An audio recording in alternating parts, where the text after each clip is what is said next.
নমস্কার বন্ধুরা, তো আমি দেখো আজকে একটা রেসিপি নিয়ে চলে এলাম। এই পাতা দিয়ে করব পাতার ভর্তা। তো কিভাবে করছি সেটাই তোমাদের সাথে শেয়ার করব, তো দেখতে থাকো। তো দেখো লাউ পাতাগুলি কুচি কুচি করে নিয়েছি, এর মধ্যে দিয়েছি লবণ, এবার সিদ্ধ করে নেব। ফাইনালি দেখো আমার লাউ পাতাগুলি সিদ্ধ হয়ে গেছে, এবার নামিয়ে নেব। সিদ্ধ করে দেখো মিক্সচার করে নিয়েছি, এবার এটাকে আমি ফোড়ন দেব। এই দেখো এই পাতা বাটাগুলো এবার ফোড়ন দিয়ে দেব। এখানে সব নিয়ে নিয়েছি লাউ পাতা বাটা ভর্তাটা ফোড়ন দেওয়ার জন্য।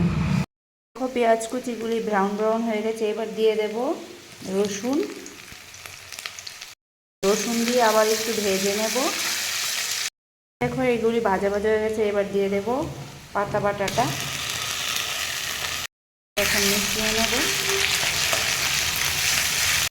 দিয়ে দিচ্ছি কাঁচামরিচ চির, দিয়ে আবার ভেজে নেব ভালোভাবে। যতক্ষণ না তেল ছেড়ে দিচ্ছে ততক্ষণ ভাজবো, তারপর নামিয়ে নেব।